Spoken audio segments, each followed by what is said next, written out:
All right, folks. We are going to be talking about a bullish setup for XRP here in 2026.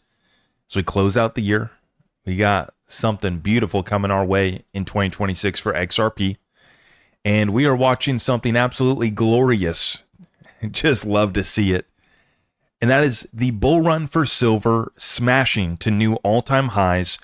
And I got lucky here today. My children went down for a late nap. It's about 3:15 here on the West Coast, 6 p.m. Eastern. And that is when the futures market opens up every Sunday. And we knew it was going to be coming back with some fireworks here, as there was a lot of chatter over the weekend in regards to silver, gold, both at all-time highs and running. And it's been such a critical part of our portfolio. Leading our defensive measure has been gold and silver. For me, specifically, I have just been in silver. I don't own any gold, and I feel like I've already been left behind on the gold train. Right, that sucker's gone. Right, I thought it was expensive at $2,000. Here we are at approaching $4,500 for gold. Approaching, we already are. This thing's moving so quickly now. 4,536 per ounce for gold. And I'll show you the silver chart here in just 1 second. This sucker's already up at $83. So the silver train has left the station. The good news is that I have packed my silver bags. And now, obviously, I do regret not buying more. This thing is doing really well. Absolutely love to see it. But, to me, I've seen some comments lately, and guys, you got to respect the pump. We've said this in regards to silly crypto meme coins that are pumping. And the same would apply to stocks, and the same applies to silver and gold, right? Just because you don't own it doesn't mean that, you should spread negativity or be upset or, anything like that. You want to respect the pump. It's great for crypto, in my opinion, that gold and silver are pumping. I've long talked, and this has been my main interest in the precious metals and commodities, more broadly speaking, this entire time, is the ability to tokenize real-world assets like gold and silver, taking the physical, putting it on-chain, verifiable, open source, permissionless, and really making these assets way more liquid and more transparent too. And it looks like silver may be the first domino to drop as we look at, this market here. What's going to cause, kind of this propped up system to break.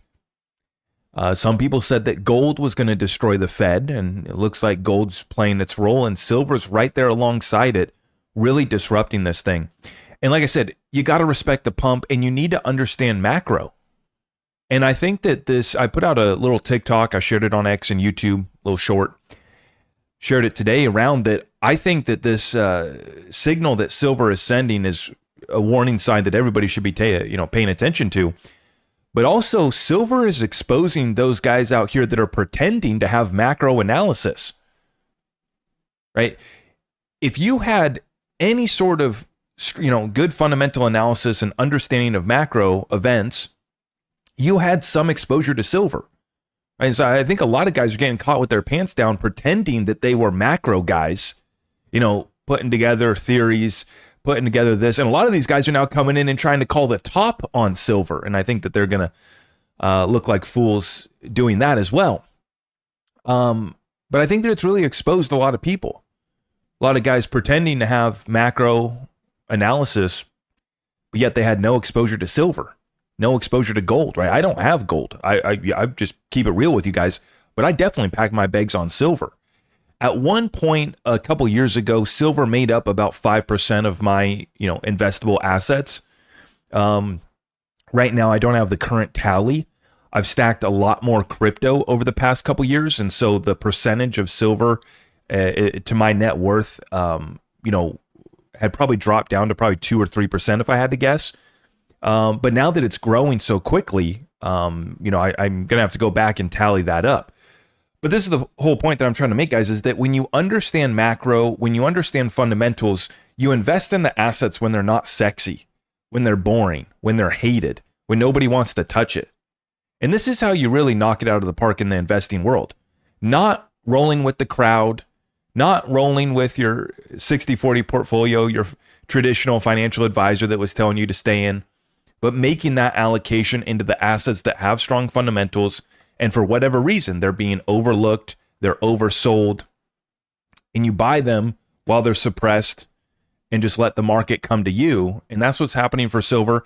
And I think it's a really great lesson that we'll see play out with XRP as well, too. I mean, we already saw it play out with XRP going to a new all-time high this year, but that party's just getting started. And as I titled this update here, we have a bullish setup for XRP in 2026. We're watching the silver bull run continue. It's absolutely beautiful. And so I wanted to go live here, quick market update. A few things that I wanted to address. The narratives around a supply shock on exchanges with XRP. We're going to talk about that. I also wanted to talk, what do I have up here? Oh, the BIS white paper that I wanted to talk about. It talks about their timeline, how their timeline's extended out till 27 and 2030 for getting cross-border payments to the settlement time and the cost down to where, they're trying to get it down to. That's for the G20. That's the Bank for International Settlements. And then I also am going to address Lewis Jackson had put out a couple of videos lately talking about XRP's utility and how the banks aren't required to hold XRP to use it. Stick around for my response to that. I think that Lewis is a good guy. Not really sure, where he's at with all of this, but very clearly misreporting what's actually taking place here. And I think, when we looked at on-demand liquidity through the SEC lawsuit is where we got the inside scoop, right? Ripple's been pretty quiet about how it actually worked. And the lawsuit actually brought out a lot of documentation and evidence, and we were able to connect the dots. Sometime, I think that the market maker GSR was listed in some of those documents. And then they had obviously blacked out a lot of the other Ripple partners, but we were able to kind of piece it all together and connect the dots. And so back during the lawsuit was when we figured out that the on-demand liquidity didn't require the banks to hold it. So, I mean, we talked about this a couple years ago. It's not something that I talk about on a regular basis because it's something that we already addressed a couple years ago. And in fact, it actually is, I think, better because it means it's easier for banks and institutions to tap into that on-demand liquidity where they don't need to hold it. They don't need to worry about cussing it. They just call up Ripple and Ripple, gets them tapped into that liquidity pool. And I think that Lewis Jackson definitely misrepresented a couple key points on that. And so I'll address that here later in this update as well, too, because I know a lot of people have been asking me about that. He really only addressed the on-demand liquidity utility, which is just one utility for XRP. It's only one utility that Ripple is using the XRP ledger for. And so I thought that it was really weird and off base for Lewis to say that, XRP's value proposition's kind of like gone. I mean, he still said that he's very bullish on it. He still said that it's going to appreciate. He just made it, sound like that was the only utility for XRP and that, banks weren't going to have to hold it, so we weren't going to see that utility increase XRP's value, which just isn't true, because you still need to you still need to have the XRP come from somewhere, right? Just because the banks aren't holding it, Ripple still has to create that liquidity pool and set aside that billion XRP, 5 billion XRP, whatever that number is, and so you have to get XRP from somewhere, right? Which does drive value to XRP at the end of the day. So I thought that it was a poor misrepresentation of XRP's utility, right? Focusing on one specific utility just because the banks don't hold it doesn't mean it doesn't drive value back to XRP. So we'll talk about that more. That's a little sneak peek at kind of my thoughts on that video. But I know a lot of people had been asking me about that. And I read all your guys' comments. I appreciate all the feedback, the good, the bad, the ugly. As long as you keep it respectable in my chat, we're a game. We're fine. And I'm willing to admit when we get things wrong. This has been a learning process for me too. When we got the court documentation that gave us a little bit more insights into on-demand liquidity, that put together a lot of our understanding on how that product specifically works for Ripple. And it was very eye-opening, right? And so this is all a learning game. But make no mistake about it, XRP has many utilities And all of that utility drives value back to XRP. And I've made this stupid example in the past, and I'll use it again because it gets the point across. We have all these use cases of cross-border payments, on-demand liquidity, tokenization of real-world assets. We also have XRP that gets locked up buying fuzzy wuzzy penguins. And it's the most stupid example, but it gets my point across. People using XRP to buy meme coins and fuzzy wuzzy penguins drives value back to XRP because it locks up XRP in a fuzzy wuzzy that can't be used for on-demand liquidity. And as more and more utility gets brought to the XRP ledger, well, that flywheel gets going. But nonetheless, let's get right on into the update, folks. I appreciate everybody for stopping by. If you haven't already, please help us out by liking this video, subscribe, and hit that notification bell so you don't miss any of our updates, like when I go live on a random Sunday. My kids, they went down for a late nap here today, so I figured let's take this opportunity to do a live market update. Futures are opening back up. Excuse me.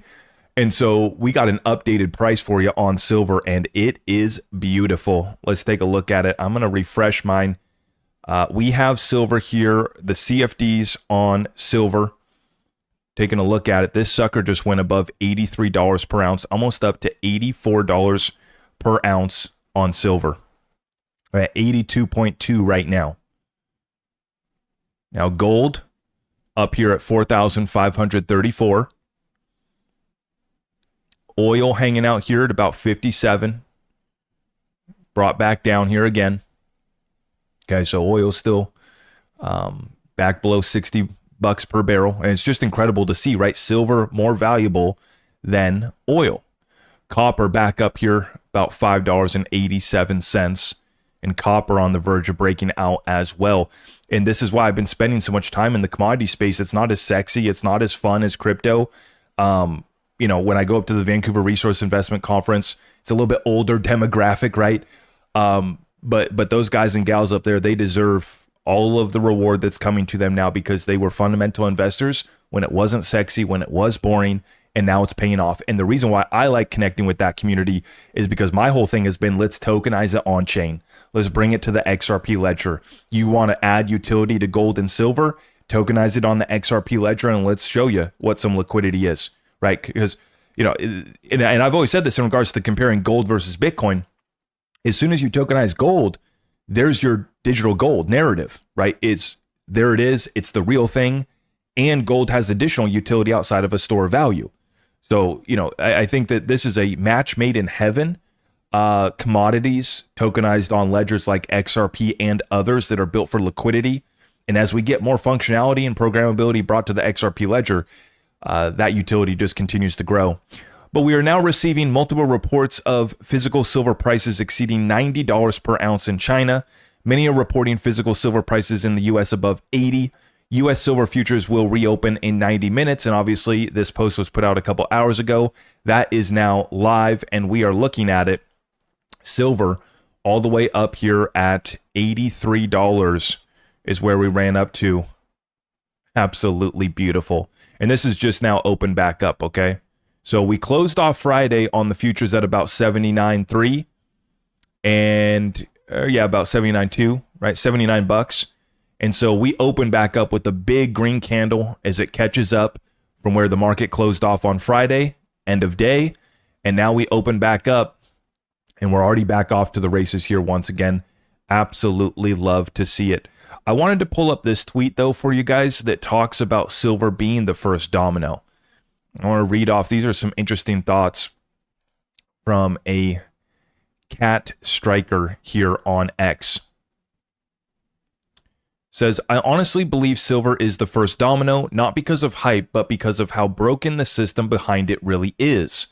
Silver isn't just another trade. It's one of the few assets that still exposes what's real and what's fake. When demand for something physical rises, it forces the truth out. You can't fake supply forever. And right now, the people at the top are stretched thin, trying to pretend everything is fine. The problem is leverage. Too many institutions have been living off borrowed money, paper contracts, and promises stacked on top of promises. When silver starts moving, it puts pressure on all of that. They need real capital to back those positions, and that's where the cracks start to show. Once one corner breaks, it doesn't stop there. It spills into everything else they're overexposed in. stocks, derivatives, funds, all connected. When they're forced to unwind one position, it creates pressure everywhere else. That's how dominoes fall. This isn't about one stock or one metal. It's about a system that's been running on fumes for a long time. Fiat money only works as long as people believe in it. When confidence fades, people run toward things that actually exist, tangible value, real assets. That's why silver matters. It's not hype, it's a signal. What we're seeing now isn't the beginning, it's the moment the illusion starts cracking. And that's where your dominoes start falling. And so this is actually running in parallel, right, with that Japan carry trade unwinding, which is part of a bigger global margin call where debt was so cheap across the planet, very cheap in Japan. At times, the real rates were actually negative, so you could borrow for free and then go speculate in other markets. That's what the whole Japan carry trade is about. That's unwinding. At the same time, you had cheap debt in America, right? Mortgage rates at 2-3%. And you're seeing the problems that we're having in our real estate market because of that. You're starting to see private credit crack, right? And this time around, right, the subprime crisis this time around appears to be in private credit in the United States, not in housing, right? It was subprime mortgages back in 2007, 2008, right? This time around, it appears to be subprime credit that was given for everything, right? All the way from people buying houses, buying cars, swiping credit cards, buy now, pay later for everything, right? And so all of this is getting unwound, and silver is now just basically pouring gasoline on the fire. And we're going to find out who's swimming naked out here. And I've been saying that it's not going to be pretty. It's going to be very ugly, very ugly. And so while it's great to see the assets that we've invested in are appreciating, we're still keeping our head on a swivel. And I think that's what's so important for everybody listening to my voice to understand. We're celebrating silver, celebrating XRP. But at the same time, we've been saying that everything around us is still on fire. It's burning down. It's chaos out there. And it's up to us to bring order to this chaos, right? The powers that be live by that motto, order out of chaos. And I've been saying for the past 5 years that I've been making content, let's be the ones to bring order to our families, to our businesses, to our community. And that's what we're doing, right? Is we're making the case, fundamentally speaking, why real value is in gold and silver, why real value is in XRP. And we've been pounding the desk, yelling at my phone, making TikTok videos, making YouTube videos, talking about stacking as much of these suppressed assets as possible before they go towards fundamental value. Here they go. The other thing that we've been talking about is not being over leveraged, protecting yourself, because as this all unwinds, you don't want to get caught up in this chaos when this is going to be one of the best buying opportunities for a lot of these assets, right? And so we're watching the dominoes fall right now, but what's so fascinating is how capitulated crypto is. And every time we've seen this, it's always the best time to buy. I'm not here to give you financial advice. I'm just going to report on the data, which is we have Google searches for crypto hitting yearly lows. And what's fascinating too is if you look at the chart, this goes back to April of 2025, right? That was the yearly low, right? We're back down to that same level. But just look, it was nothing but a year of strong fundamentals. But as soon as that market starts to sell off, have a little bit of a correction, some other things start to go, like tech stocks, AI stocks are flying, right? Gold and silver stealing the show. And then I'm going to make a whole separate video on this as well, too. In my opinion, we have hundreds of billions of liquidity that's been stolen from crypto this past year. That went into sports betting and prediction markets. I haven't heard anybody else talk about it in this context of those markets have grown so big that they literally took hundreds of billions of liquidity out of our crypto market. And we know what hundreds of billions of inflows into our cryptos would have done, especially on, assets like XRP, on other smaller coins. You might be holding a bag of meme coins. I got Dogecoin, which is just pathetic. It's just so terrible. Just so ashamed of myself. because I'm down on my Dogecoin. It's a small, meaningless bag, but it just is a reminder of how stupid you can be. And so I bought Dogecoin. I'm down bad. Where'd all our meme coin liquidity go? Right? Where'd all of our dumb money go that typically pumps Doge and Shiba and Pepe and fuzzies? Sports betting, prediction markets, right? The degenerates that otherwise would have come into crypto, they went to go, bet on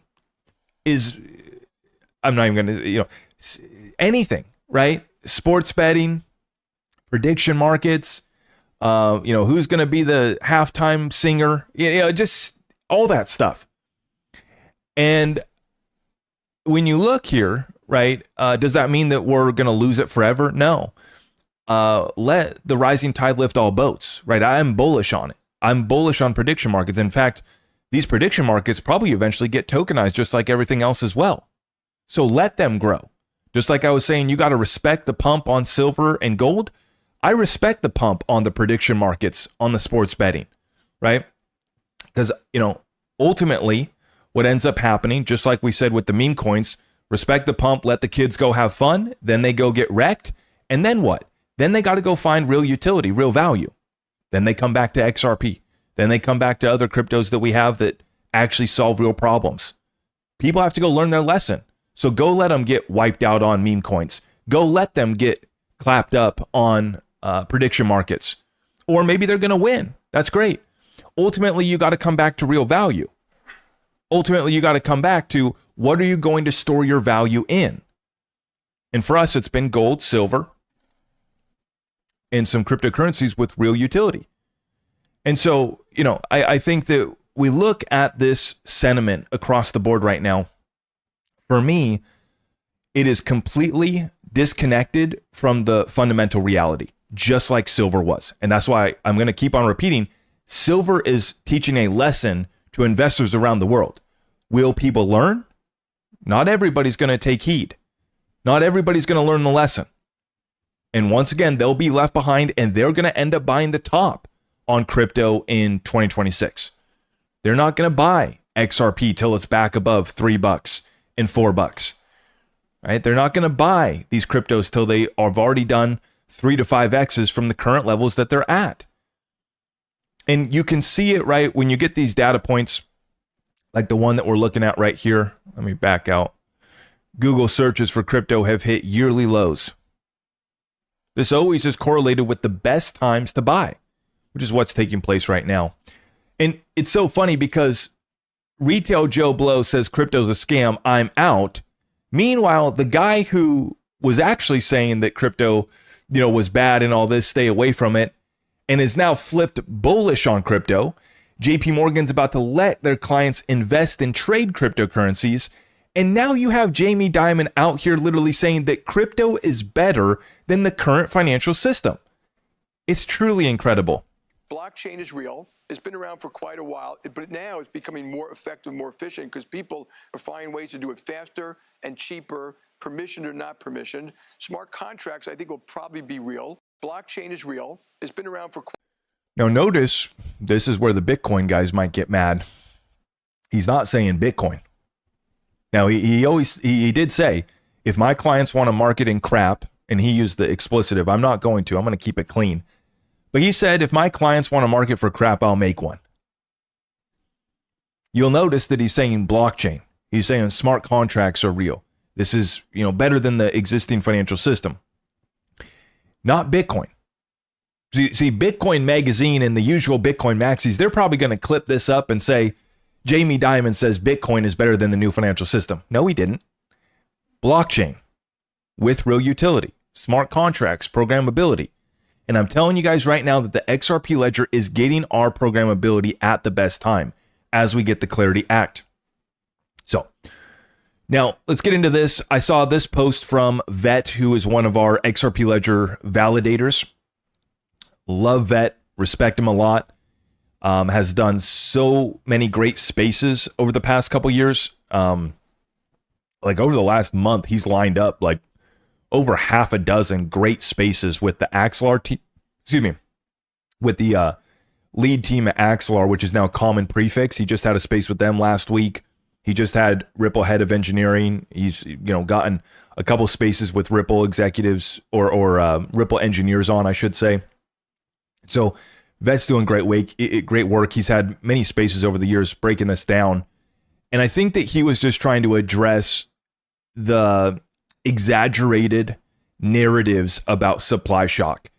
As someone who has talked about supply shock, I'm here to tell you that I will continue to talk about supply shock.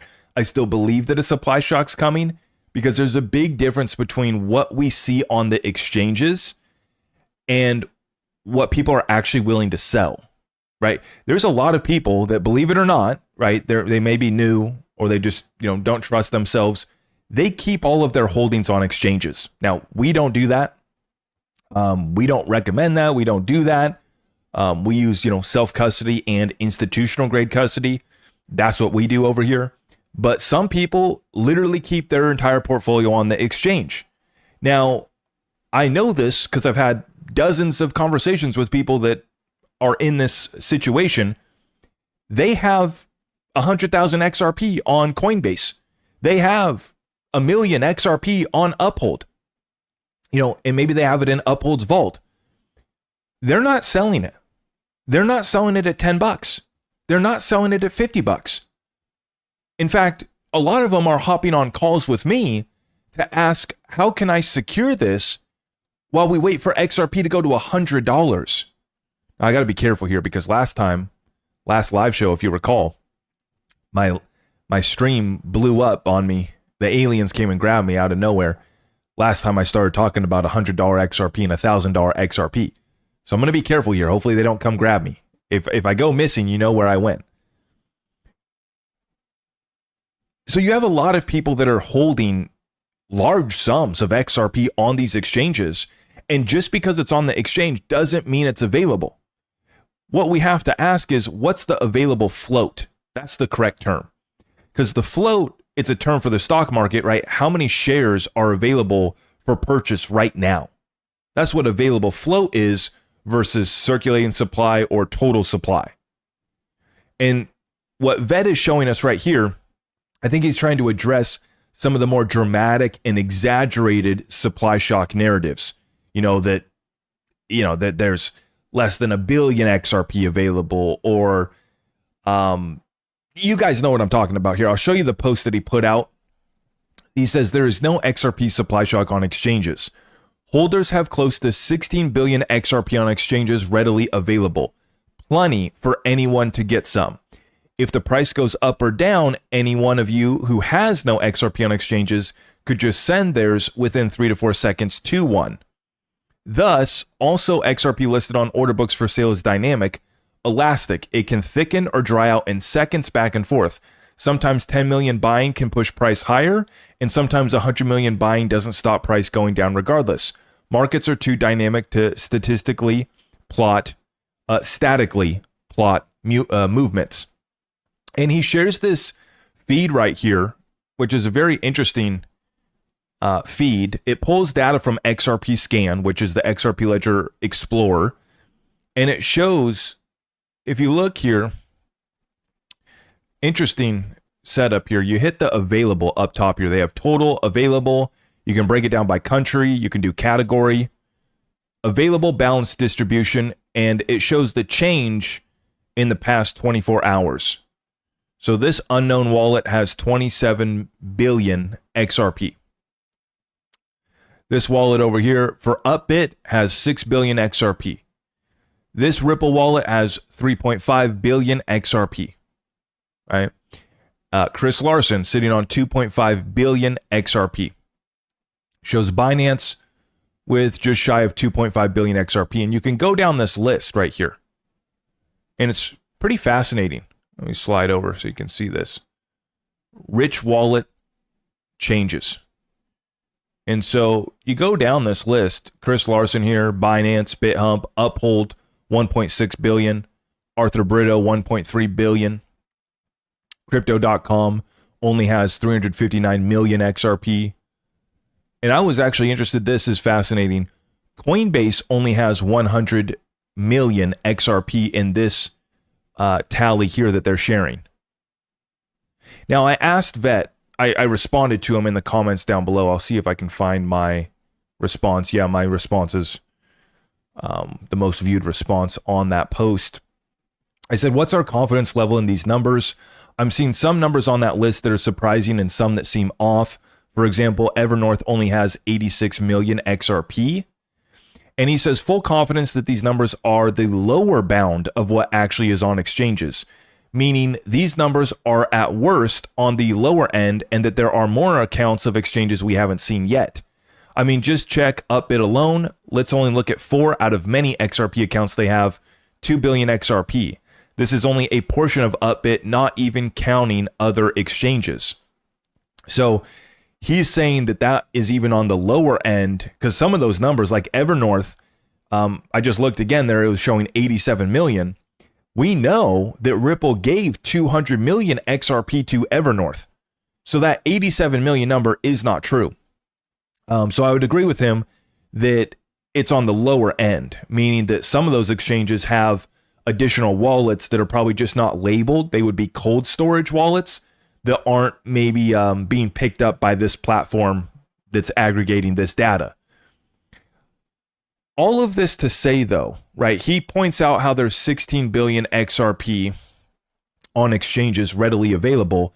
That is true, readily available, right? Meaning that if somebody wanted to sell it, they could, but not everybody's going to. And that's what's important to understand. And the reason why I'm bringing this up here is because I think that we've seen so many narratives come and go in XRP. I've been dealing with this in the entire 5 years that I've been making content.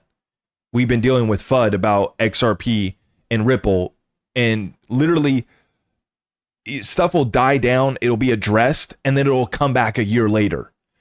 And as an XRP content creator, you're like sitting here like, well, we talked about this.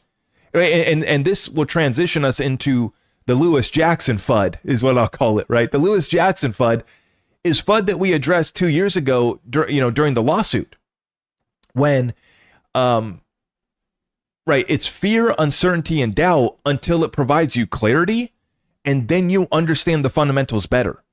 Because I don't know about you guys, but for me, I want to know what's going to move XRP. I want to know why I should believe in XRP so much. And that helps us determine how much of it we want to buy and own. I don't want to be invested in XRP on false narratives. And there's a lot of that, right? As someone who's seen it all come and go, I've explained how there's content creators who make their whole living off of fudding XRP. And a lot of them went away this last year. As soon as XRP went up and was one of the best performers this bull run, they faded off into the distance. And now I start to see them coming back chirping.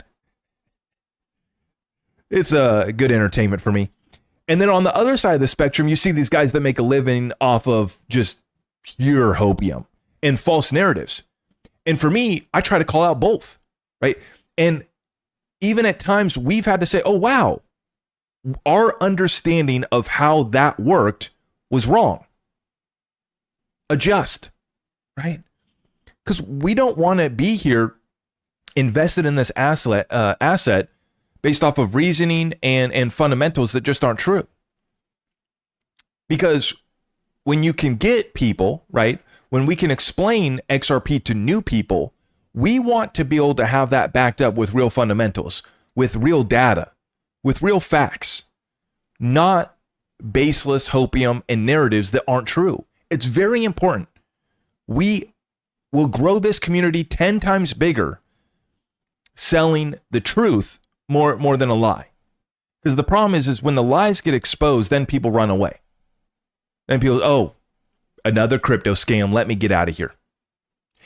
And, so to finish up this point before I get to the Lewis Jackson FUD, let me just say this.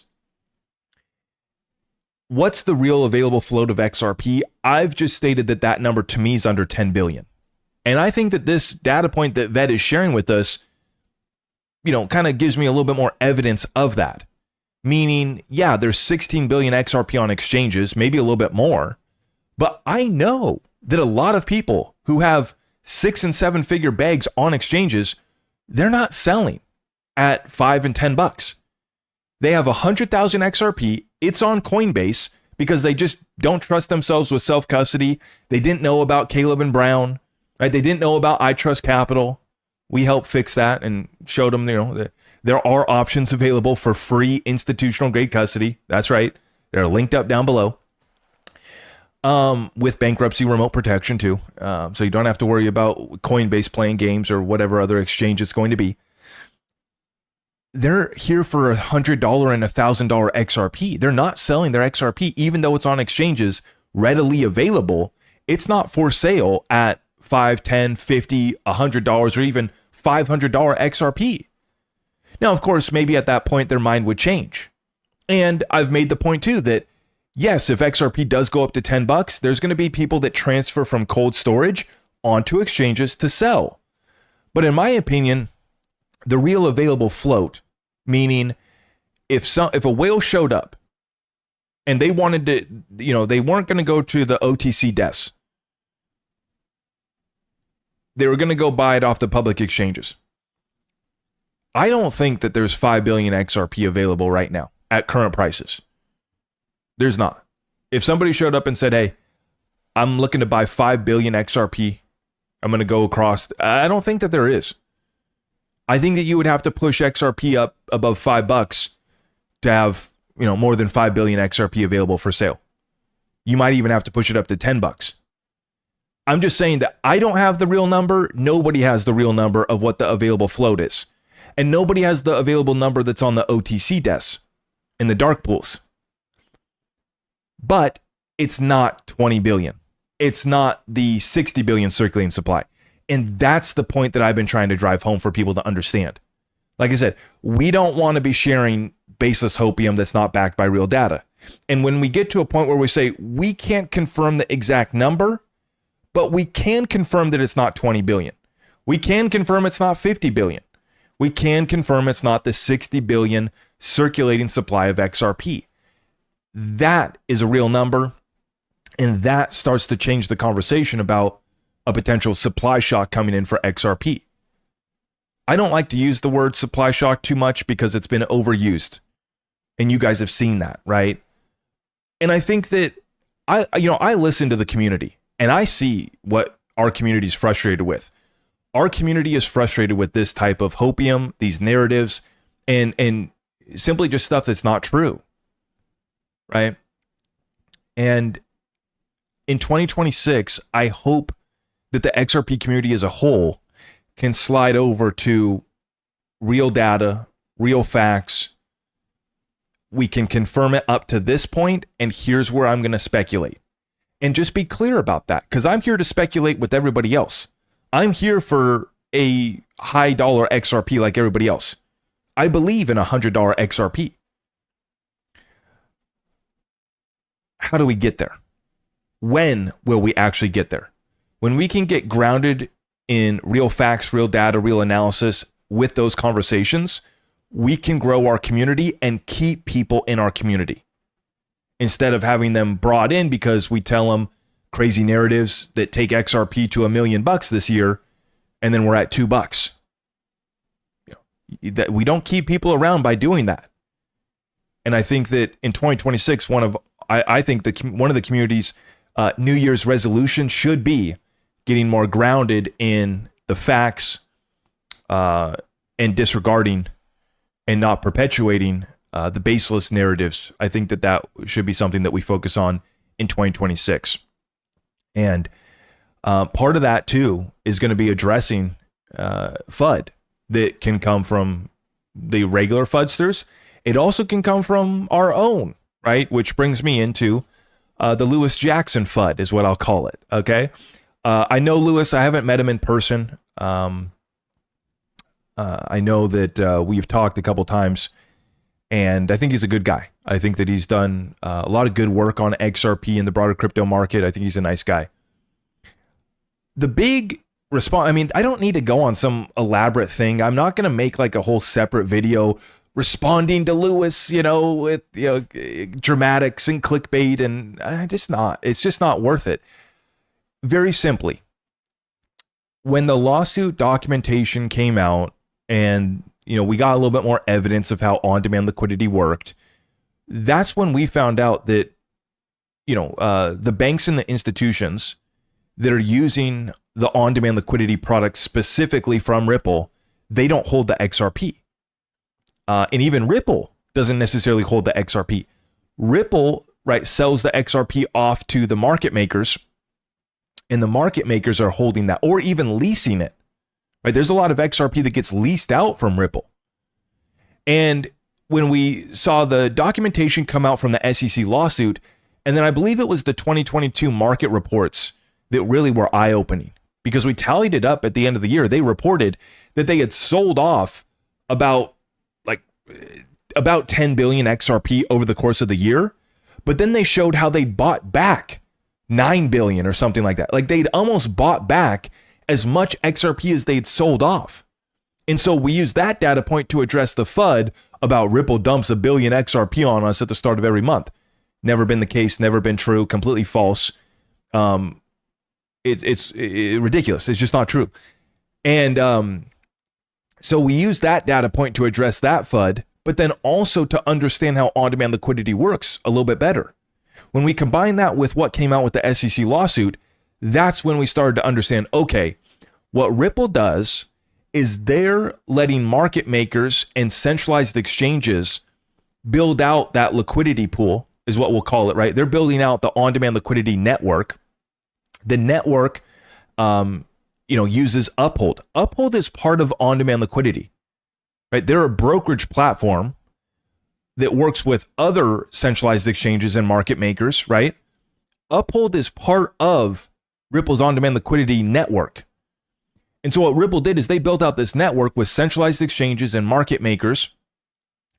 And with the on-demand liquidity, right, one party, basically the XRP is being sold off to buy the currency on one end and bought back. Basically, it's being sold and bought back in one simple transaction, which allows both the parties on either side to not have to hold XRP, which Lewis kind of spun as this negative about how, this is the XRP utility that we all thought was going to take XRP to high prices. Now we find out that the banks and the institutions don't need to hold it. So now the utility doesn't drive value to XRP. Absolutely wrong. Completely wrong. You still have to have a pool of XRP, right? And so Ripple sets aside whether that's 1 billion XRP or 5 billion XRP. We have seen when they put out the market reports, right? They were selling off 10 billion XRP over the course of the year, but they also bought back 9 billion.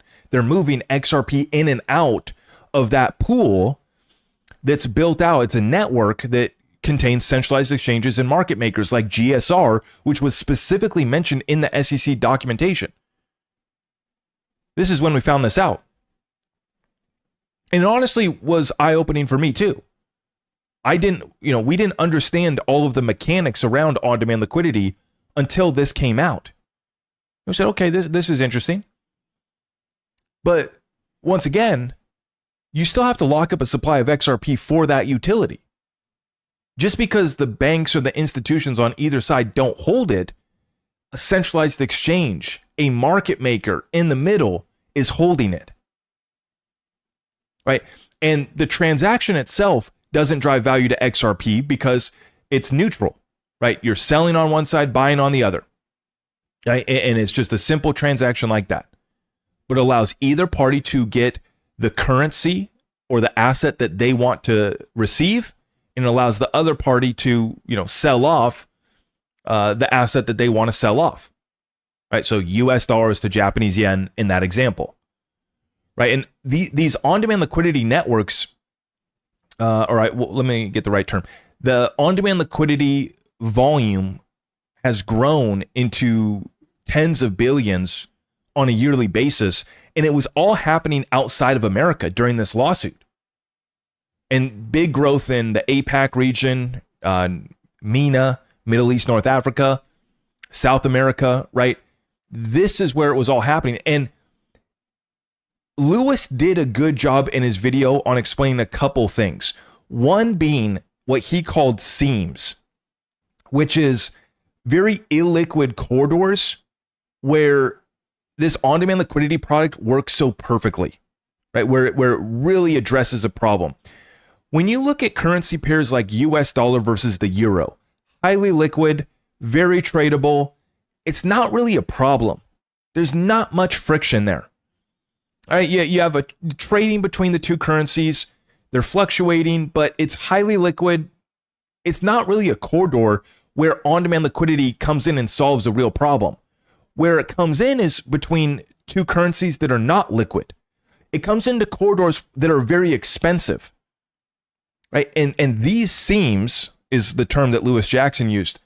That is where on-demand liquidity has thrived over the past few years.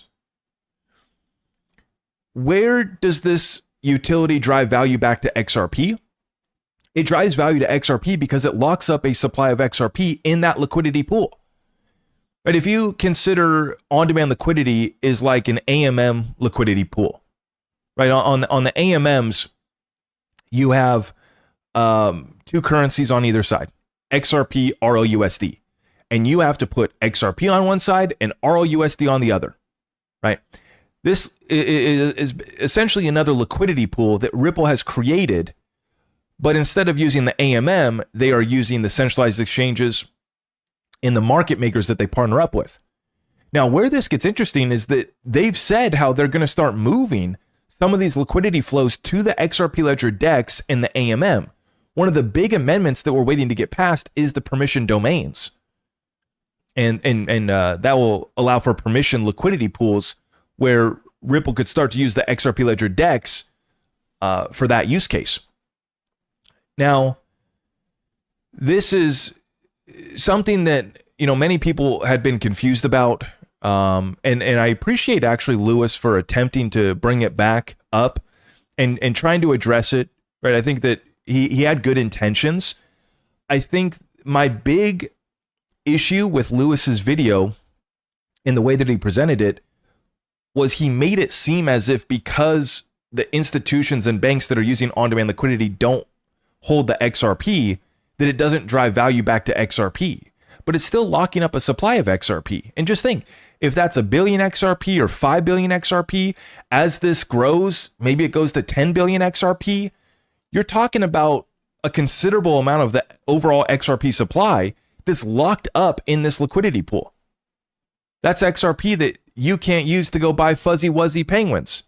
That's XRP that can't be used in liquidity pools for the tokenization of real world assets. It's XRP that can't be used for other utilities on the ledger. On-demand liquidity is not the only utility for XRP. And that's what caught me off guard, because I was like, Lewis, did you forget about all the other utilities of XRP, brother?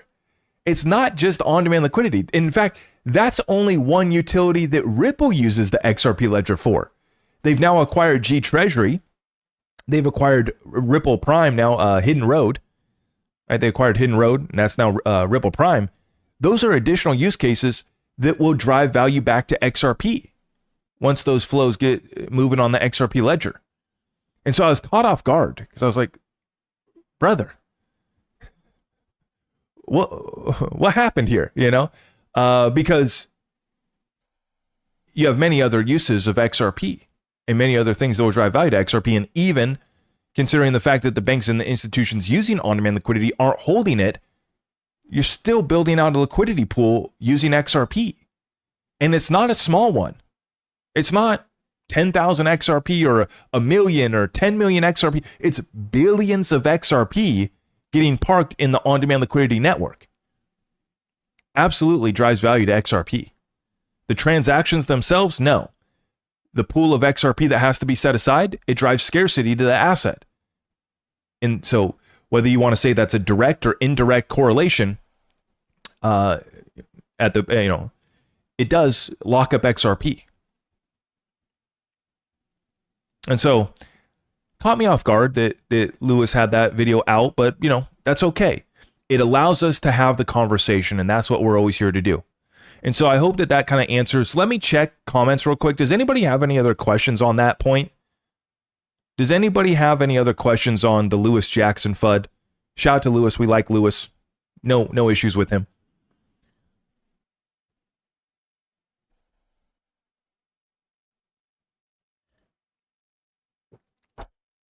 but I thought that that was, very very easily addressable.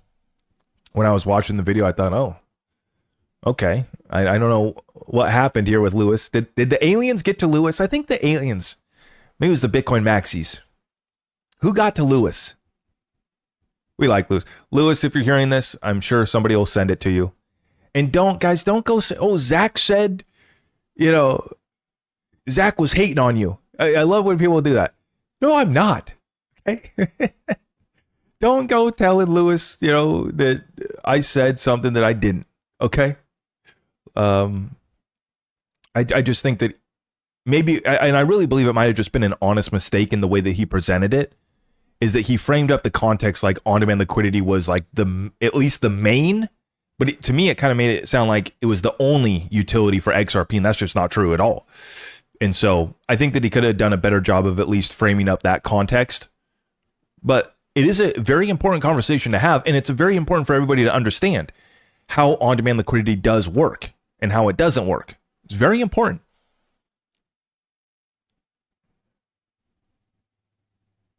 So, okay. I'm not seeing any other questions on that matter, so I'm going to continue. If you guys haven't already, please help us out by liking this video, sharing it out far and wide. I appreciate you for stopping by. And I guess I just want to get into one more thing here before I start taking Q&A. Silver right now is at $81, so it's come back down here. I'm on the 15-minute chart, though. So we're just 1 hour into the futures market being opened up right now. $81 per ounce on silver.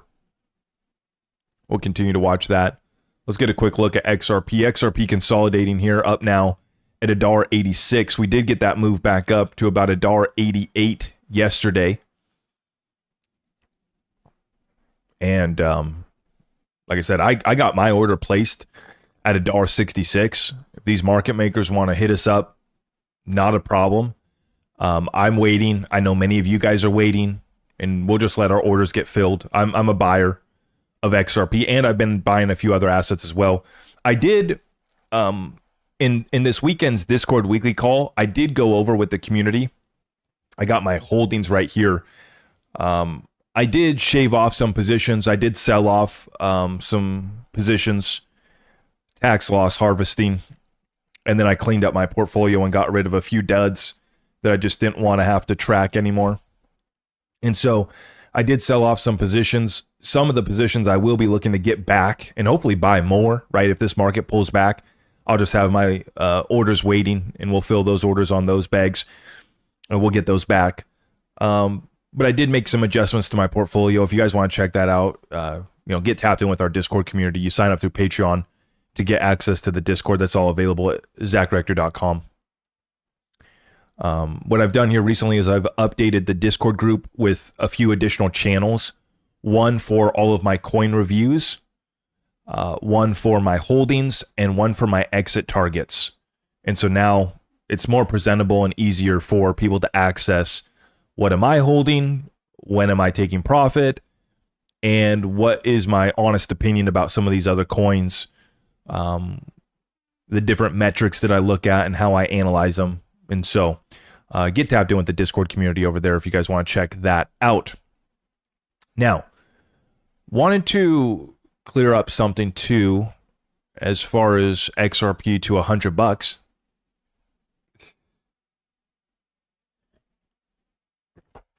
When is ADA going to $100? I don't see that anytime soon, my friend.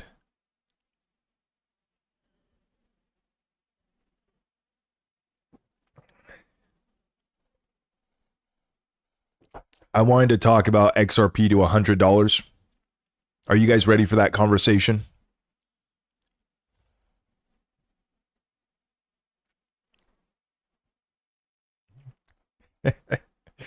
Let me give you the context. So for me, I think I've been in XRP since 2019, and I'm still bullish as ever. The fundamentals are greater than they were when I first started investing in XRP. And to give you guys, the full context, back when I first started investing in XRP, you can go look at my first TikTok. My first video was talking about XRP being a world reserve currency. how Ripple wasn't comparable to a central bank, how we should compare them to the BIS or the IMF, right? I said Ripple operates more as the central bank of central banks than a central bank. That was my first TikTok. And that first TikTok went viral, and the rest is history. Here we are. But from the very beginning, and still to this day, XRP to me is a reserve currency. I don't treat Bitcoin, XLM, any other crypto like a reserve currency. Right? The only two assets that I hold as reserve currencies, well, three, I guess, if you include the US dollar, would be XRP, silver, and USD. I think that gold is also obviously a reserve currency as well, too. Those are reserve currencies to me. And I still, to this day, believe that XRP is a reserve currency of the new financial system. Being in XRP since 2019, one thing that I've gotten wrong, like many people, and basically everybody in crypto was wrong about this year, was how quickly the new system would roll out and how quickly adoption would take place, how quickly regulations would be delivered. I was dead wrong, and just about everybody else was too. And what I mean by that is we thought that we were going to have adoption, we were going to have banks and institutions onboarding to the XRP ledger. We thought that we were going to have regulations. We thought that we were going to have ETFs. We thought that global frameworks were going to be all established and done by 2020. And so all through 2019, I was full porting to XRP. I'd sold off all my Bitcoin, and I was throwing every last dollar that I had literally into XRP because I was worried that XRP was going to 589 or $1,000 or even $10,000 back in 2020, in 2021. Just FOMOing in like a madman. And I'm very glad that I did. That's paid off really well, even considering, but we still only went up to $3 this year. And we sit at $2 right now, right? That still has paid off really well because we were buying like a crazy person as much as we could at 20 cents, 30 cents, 40 cents. And especially with 2025, I think 2025 was a big wake-up call for me, and I think will be a big wake-up call for the community, that these, global institutions, the BIS, which I'm going to show you a white paper from them. Obviously, we still don't have Clarity Act. And one of the big things too, I don't really care to talk about the lawsuit anymore because I want to put it behind us. But still, so many people don't understand that was 4.5 years of suppression as well too. Right? So I keep on holding up this and referring to this. This is when both appeals were dropped and the court clerk officially filed this with the mandate. It's dated August 22nd. We didn't think that the lawsuit was going to go till this year. We didn't think that we'd have to wait till November of this year to get ETFs. We didn't think that Clarity Act still would not be signed. Right? We thought that we had no idea that we were going to be sued in 2020. We had no idea that it was going to take this long to get ETFs. We had no idea that it was going to take this long to get clarity, and we still don't have it. We did not anticipate that the BIS, along with the IMF, along with central banks around the world, and other governments were going to take this long to adopt the rules of the road, the frameworks, and this technology as a whole. I underestimated that by a lot, how long it was going to take them. And we also underestimated how much of a fight they were going to put up as well, too. And so the big lesson for me from 2025 is they're still behind. As much as I want to see XRP go to $100 next year in 2026, they're behind. And we've talked about going to $100. And I laugh at people. They want to pull back clips of me talking about XRP going to 10,000. When I made those videos back in 2021, it was so that we could understand how we got to $1,000 and $10,000 XRP. And I said it was possible then. I'm telling you it's possible right now. We're not scared to talk about those numbers. But we have a lot more context. We have a lot more data.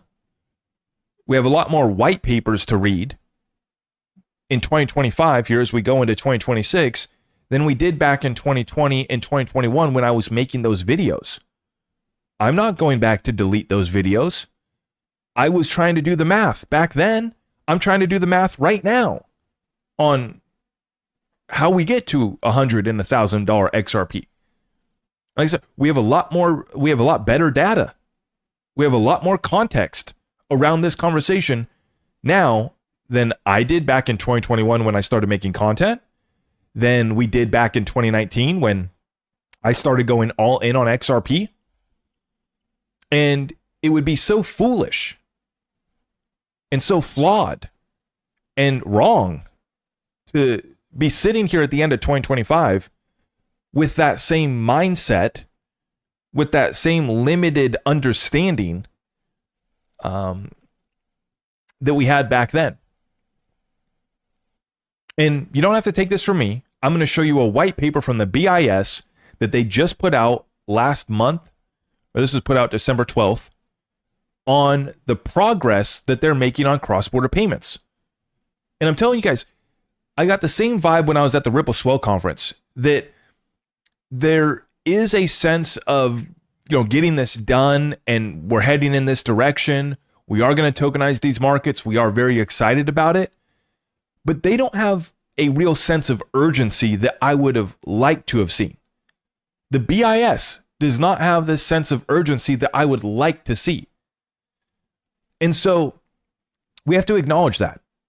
And that helps us frame up our expectations a little bit better. Bank for International Settlements puts this out on December 12th.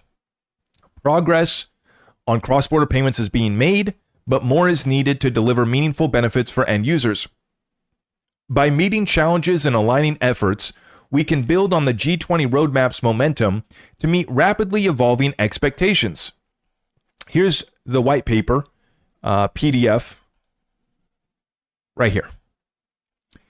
Enhancing cross-border payments, state of play, and way forward. Here are the key takeaways. The G20 roadmap for enhancing cross-border payments has created significant momentum.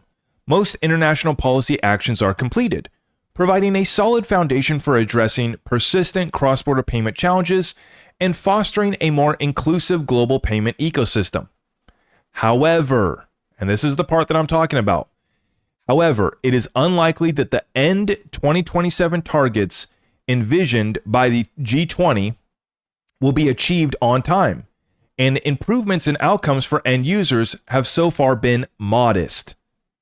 They are telling us that banks around the world, in regards to cross-border payments specifically, are behind.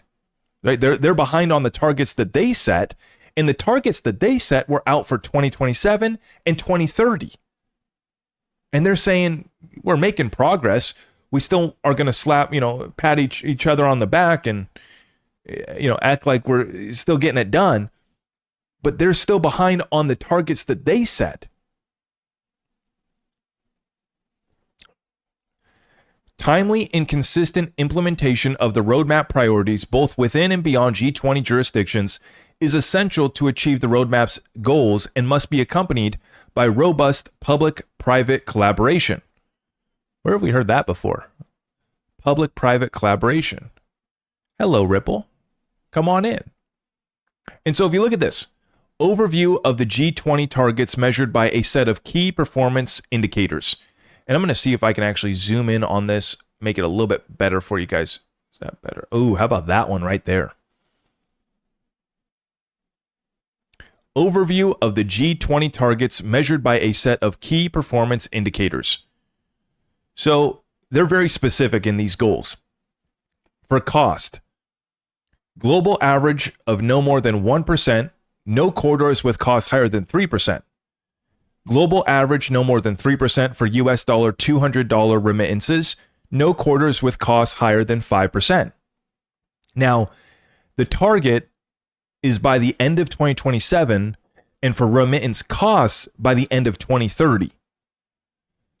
in the area of speed. 75% of transactions to be credited to the recipient within 1 hour upon initiation, and the rest within 1 business day. So that's the speed that they want to get all payment segments to by 2027. Transparency for all payment segments. All payment service providers to provide a minimum defined list of information. Access for wholesale. Minimum of 1 option per payment corridor for sending and receiving wholesale cross-border payments. For retail, all end users have at least 1 option for sending or receiving cross-border electric payments. For remittances, more than 90% have access to electronic remittances. Now, what's interesting too is if you look, this was put out in 2021, the source, FSB 2021. Now, for those of you guys that have been in the XRP community, we were pulling up these white papers and reading these white papers back in 2021, which is why we were going crazy buying as much XRP as possible back then.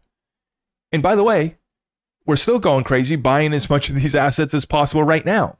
Even if, like I'm happy with my XRP bags right now, and I'm buying other utility coins, but we're still loading up on these assets because they're still giving us time. And, when you look, we are doing the right thing. We are reading the white papers being put out by the BIS, by the IMF, by the central banks, by banks and institutions, by the biggest hedge funds and money managers in the world, Jamie Dimon, Larry Fink. And the cat's out of the bag now, right? The genie's out of the bottle. They went from saying we have no interest, we'll never do it, to now Vanguard's allowing their clients. Larry Fink went from no part of crypto should be in our portfolio to cryptocurrencies are going to transcend traditional currencies. Jamie Dimon said it's, crap. It's a pet rock. We'll never offer it, to now they're offering it for their clients. And now he's saying that it's better than the existing financial system. Blockchain, not Bitcoin, blockchain, smart contracts, utility. But here we are at the end of 2025, and we can look back at the last year, the fact that we don't have Clarity Act, the fact that we just got out of the lawsuit, the fact that we just got ETFs, and that explains why XRP's behind. Furthermore, we can look at the past 4 years since we were reading these white papers from the BIS and the IMF, and we got an updated score. We got an update on the road trip. We know where we're going, the final destination. How far are we along? We're behind, is what the BIS is telling us. Now, this you have to take this and apply it to a context and an understanding that Ripple never was going to get 100% of cross-border payments, right? But Ripple is going in, just like I was talking about addressing the Lewis Jackson FUD, right? Those seams is what he called them. Those illiquid corridors, right? Ripple is helping the BIS and the banks as a whole reach those targets because it's those illiquid corridors where the remittances cost is above 5%, where the settlement times are days. The old, story of it's faster to put the cash in the plane and fly it to that country. Ripple's coming in and they're addressing it in those illiquid corridors where they can help bring down the cost, and the settlement time's 3 to 5 seconds. It's not even end of the day settlement like the BIS is talking about. And so when I put all this together, just to frame up this context before we go into Q&A, their timeline is not my timeline. Their timeline is not our timeline. Our timeline was full implementation of the new system in 2020. And it definitely was full implementation of the system by 2025. We're not there. And it would be so foolish. What's the definition of insanity, right? You repeat doing the same thing over and over again, expecting different results. So am I going to go into 2026 thinking that we're going to have full-scale utility live and flowing on the XRP ledger and other blockchains next year? No. We're going to get Clarity Act, hopefully. Hopefully. We thought we were going to get it here this year. We got a midterm election year Congress might, we might have a government shutdown in January. Who knows? Who knows? Hopefully we get Clarity Act. After Clarity Act gets signed, it starts a rulemaking process that still drags things on. And then even as the banks and the institutions start to onboard, they don't move all of it on chain today. It's going to take some time. And so the biggest lesson that I've learned, specifically in 2025 and just broadly since I've been in crypto, is that we are way further along with our timeline than the reality. And that gap is what I'm trying to close for myself.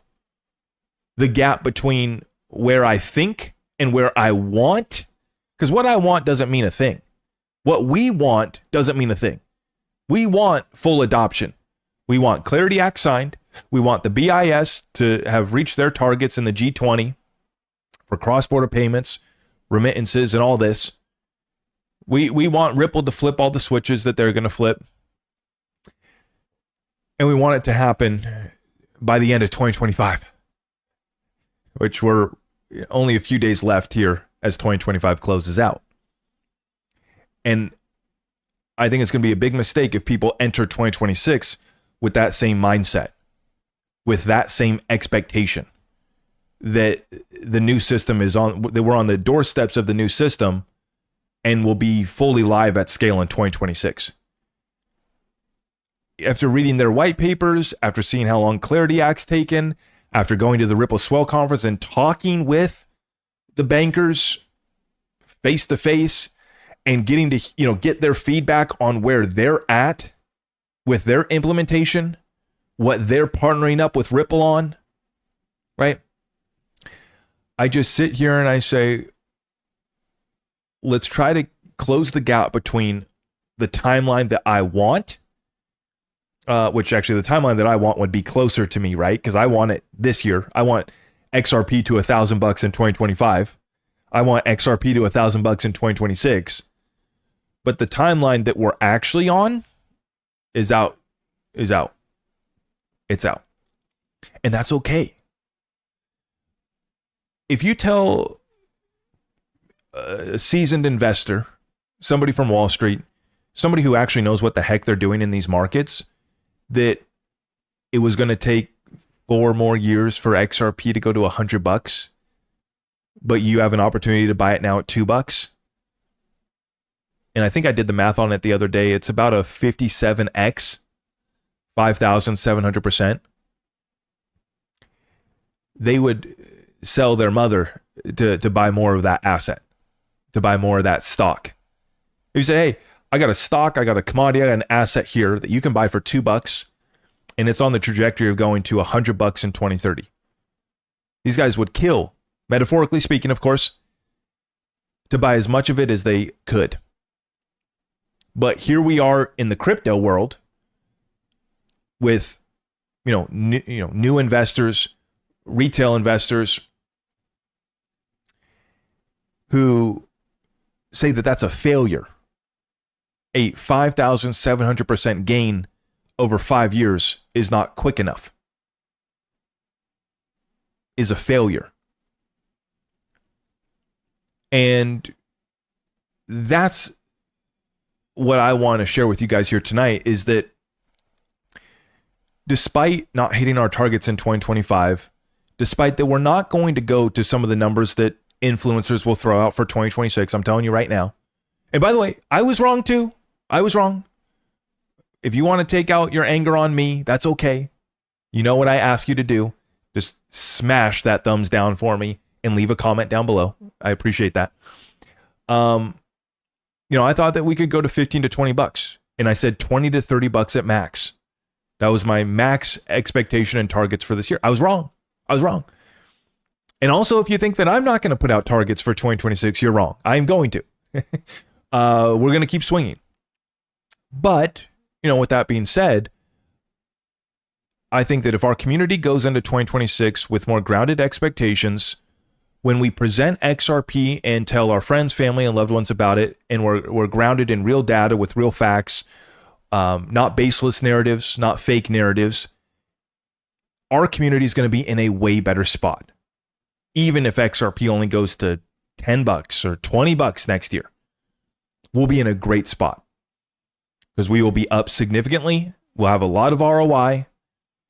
And we'll be able to onboard people and keep people in the game. Because you have to understand, in 2025, we're having people sell off right now because XRP didn't go to $1,000. And that's, we only went to $3.66. Next year, we will have people sell off because it didn't go to $1,000, even if we do go to $10 or $20. See, people are selling off because they are starting with the wrong expectation. And that's the point that I'm trying to get across. Ground the expectations in reality, which is that these banks move slow. We're talking about the fourth industrial revolution. It does not happen overnight. And I think that if you have that basis for your expectations in crypto, you are going to knock it out of the park. And you will make life-changing wealth. You will not get shaken out in the meantime. You will not get fudded out. And you're not going to make irrational decisions in the meantime. People are giving up because, we are back down at $2. People will give up and sell off their entire bag at $10 because, I was lied to. XRP didn't go to $1,000 in 2026. It only went to $10 or $20, and they'll full clip out their bag. Instead of just sticking around, zooming out, and understanding that we are on the way to those big numbers. Absolutely. But if we can learn anything from 2025, it's that the powers that be, the banks, the regulators, the governments, move way slower than we do. Obviously. And they even shut themselves down. So even when they're supposed to be working, they just decide to shut themselves down. And that's what we're up against. When you understand the enemy, when you understand what we're up against, when you can be grounded with your expectations, you can win. You can win a lot more, by the way, too. I appreciate everybody for stopping by. Let's get into rapid fire. Let's get into rapid fire Q&A. How is everybody doing tonight?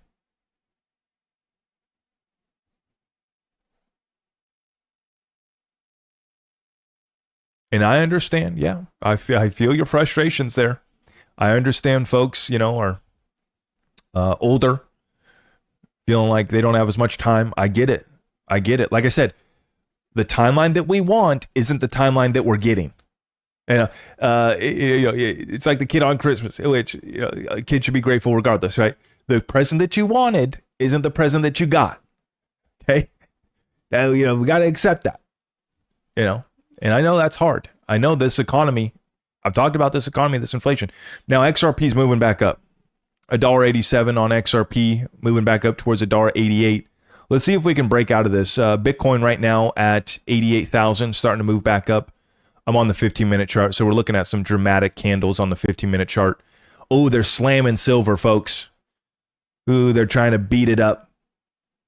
I can't wait to watch this. It's going to be so funny. There's silver right now at $76.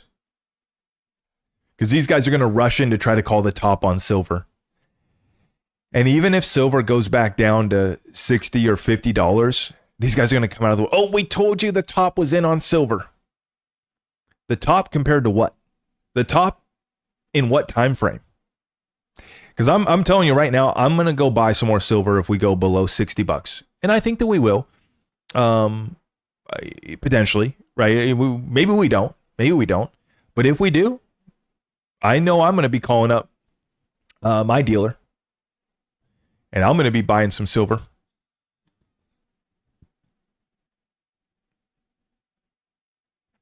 Atlantic Living says, Zach, so much confusion and misunderstanding with the amount of XRP on the exchanges for sale. Where does a person find the real facts and data? Someplace that had the right, accurate information. Go to Vet's post. I'll pull it back up here. If you go to Vet's post where he says there is no XRP supply shock on exchanges, scroll down and he has right here, this is the link for the tracker that this person created. Now, I don't trust the numbers on this completely. I don't think that they have the full picture, but at least gives you a better idea.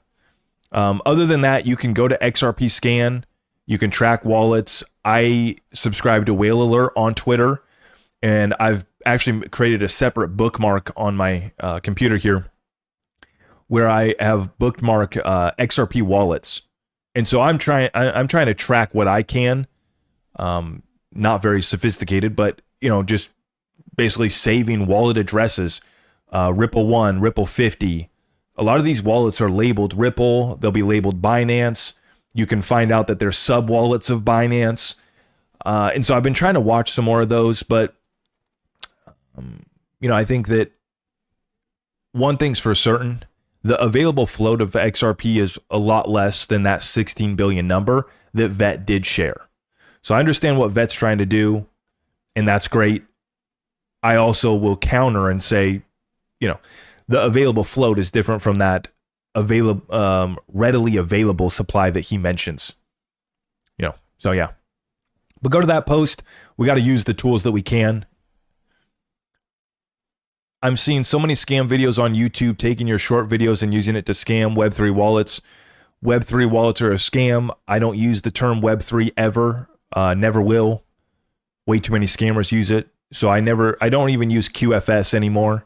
Quantum Financial System. I don't talk about it anymore. I don't talk about Web3. I really don't even talk about wallets that much. I have wallets linked up at my website. I don't really talk about it though because there's so many scammers. I think I did see some super chats come in. Let me get to those real quick. Everybody can help us out here by liking the video, sharing it out far and wide. Thank you so much for the update. Yep. Thank you for the help. Dennis, Times Square New Year's. Yeah, 589 light bulbs. That's great. I saw that. That's good. Yep. Appreciate that. Yeah, Vet, he basically admitted when I asked him that it's not the full story, right? And it's very tough to verify because unless somebody labels their wallet and names it and labels it, you can't tell. Like when Jed McCaleb was selling off all of his XRP, he created the Taco Stand wallet, and we could watch, he was selling off, it was like 100 million. We forget that we were up against that too. 100 million of sell pressure on a daily basis or whatever the number was. Right? Jed McCaleb was selling off like just millions every day. But we could watch that. And that's the beauty of blockchain. That's the beauty. But it is still tough to track because you'll see wallets that are labeled Binance, but then Binance will have sub wallets that are cold wallets. And so the exchanges will keep XRP in hot wallets. And that's like the readily available stuff on the exchange. If you go to buy XRP from Binance, you'll be buying XRP on their hot wallet. And then when they need more, they can go to their cold wallets and they can load up more into the hot wallets that are available for you to buy. And then when the cold wallet, right, or the hot wallets are running low, they can go to the OTC desk and try to buy more from Ripple or buy more from somebody else, another market maker. Right?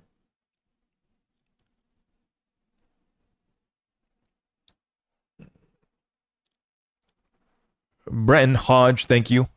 Weeks ago, higher price plus 4.5 billion on exchanges, now 1.5 billion on exchanges with the lower price. Please explain. Thanks for all you do. Well, that was the whole thing that Vet was addressing. I think that's actually what inspired Vet to make that, is Coin Bureau pulled that number that there was only 1.5 billion XRP left on exchanges. I don't even know where they got that number from. And so, yeah, like I said, it's a community effort. And that's why I gave a big shout out to Vet earlier, is because he's done a great job addressing FUD. Because both people spreading negativity and lies about XRP can almost be just as bad as people that are spreading too much hopium or baseless hopium about XRP. Both can be equally as damaging, especially to new people coming in, right? For the seasoned OGs that have been here, you see some XRP FUD, you laugh it off. You see some baseless hopium, XRP is going to go to 20,000 by this ISO date.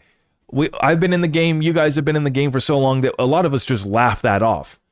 But for new people, right, they're like, oh, wow, Let me, I just need to buy 500 XRP and now I'm going to be worth a millionaire by this next ISO date. And so I think it's a team effort for all of us to address the FUD, the good, the bad, and the ugly.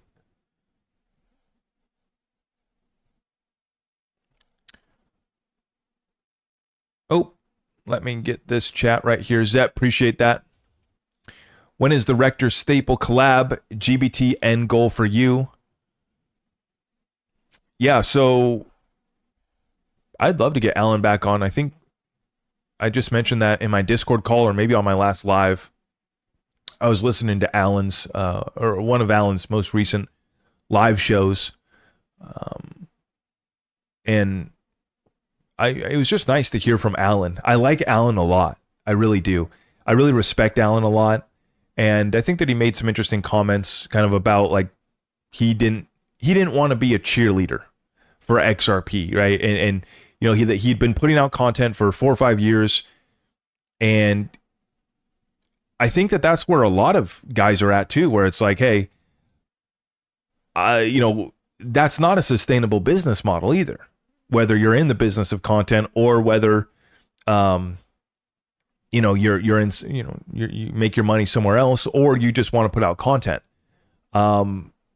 It's tough to put out content during a bear market. I've done it.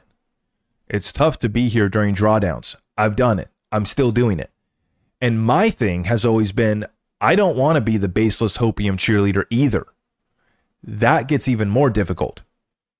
See, it's one thing, some guys will just show up here while the market's down and just act like nothing's happening and still just be telling you that the sun is shining and there's a beautiful rainbow here and it's all going to work out and be okay.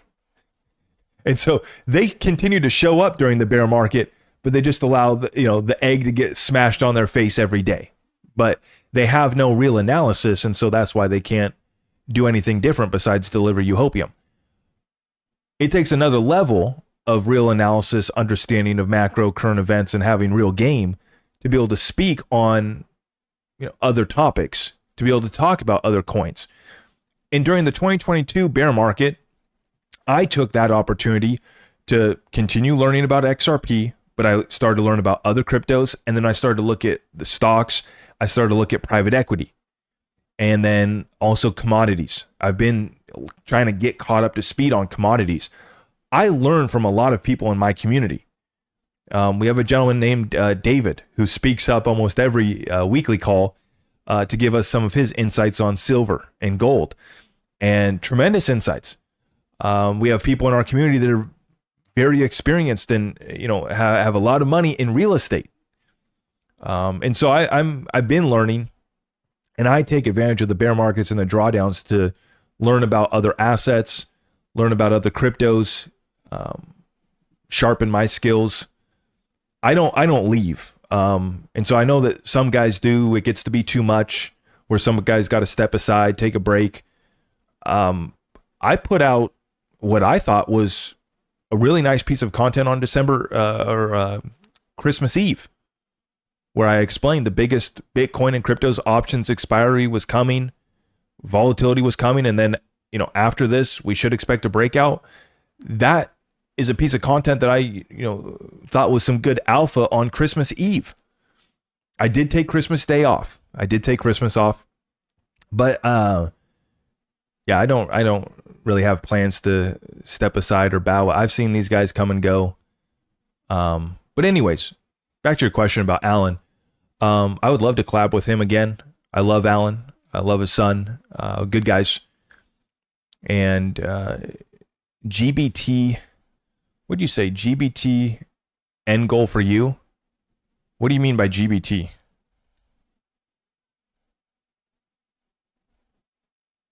What does GBT mean?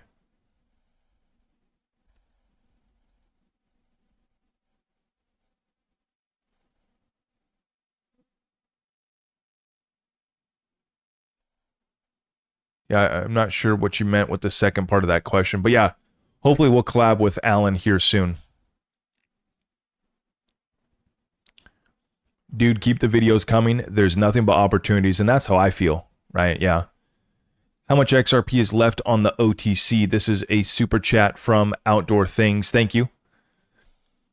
On the OTC, we're probably talking less than a few billion, if I had to guess, which that's really all it is speculation. Because you also could add, a lot could be added to the OTC desk, right? If you had Arthur Brito or Chris Larson decide that, hey, which they wouldn't do this, by the way, but it can fluctuate and change pretty quickly, because all it takes is a big whale to show up to the OTC or the dark pool and say, hey, I want to sell off 500 million XRP. Right, so that can change in a moment's notice. But right now, I would speculate that there's probably less than a few billion XRP on the OTC desks. I have no way of knowing that. Nobody really does, unless you got that number from every single OTC desk in the world, which I don't think that anybody could even get that number if they wanted to. Ripple would be the only ones that would probably have that information. Okay. Oh, wow. We're starting to pump. Little pump, huh? Got Bitcoin up here at 88.4. Starting to move up here. I'm on the 15-minute chart. XRP, let's take a look at it. Up here at $1.87, starting to move back up. Now, they did smack down silver. Let's go take a look. 77.5. So they trying to beat up silver right now. Look at this big volatility, massive volatility on silver. One thing that they've done here is the CME is upping the margin requirement. So the margin requirement is being upped at the CME, which did blow up the silver rally in 1980 with the Hunt brothers. They raised the margin requirements like 5 times during the 1980 bull run, and that caused the problem. Now, for a brief moment here, silver officially surpasses Nvidia as the second most valuable asset in the world, now worth 4.65 trillion. Incredible. Yeah, that's big. Okay. Let me go back to the chat. Okay, reading your guys' chat right now.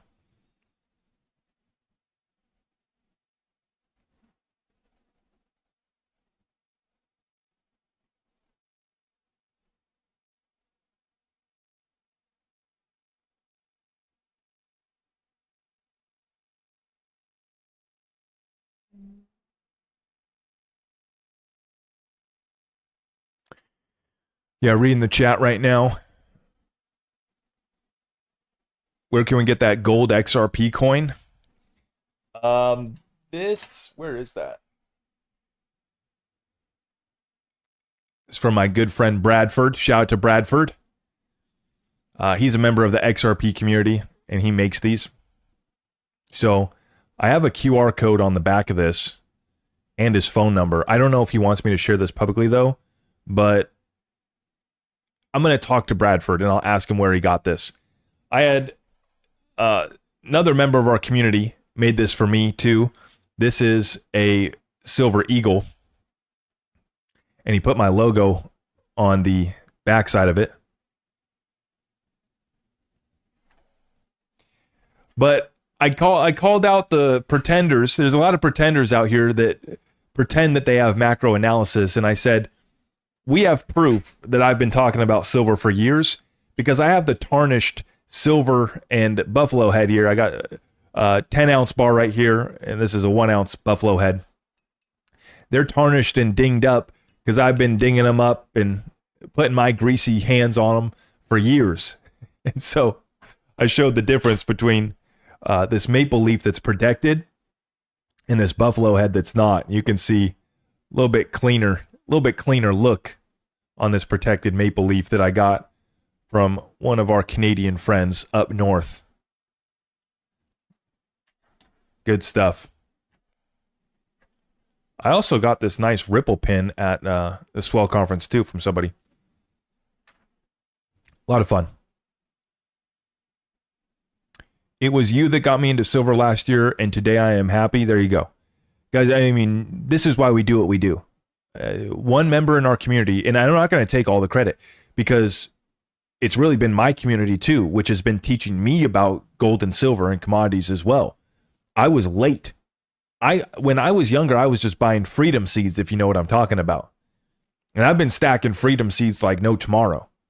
And I probably got an impression on my floor right next to me from the amount of freedom seeds that we have wearing down the floorboards, caving in right here because of how much precious metal we got. But I was late to silver.